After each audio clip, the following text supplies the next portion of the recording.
மீண்டும் ஒரு நொக்கு. கடந்த மேட்சை ஆரம்பிக்கிறார். ஸ்ட்ரோக் வைக்கிறாரு. என் மாப்பிள்ள பந்த எப்பவும் சாமிக்கு விட்டுருவான். நீதி பந்த அவன் எடுத்துப்பான். வானத்தை நோக்கி அடிச்ச பந்து.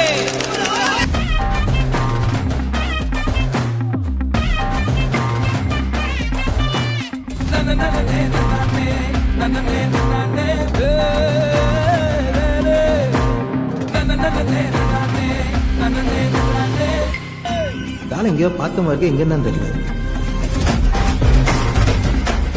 வெயில் காலத்துல இடி மின்னல்லாம் பாத்திருக்கீங்களா?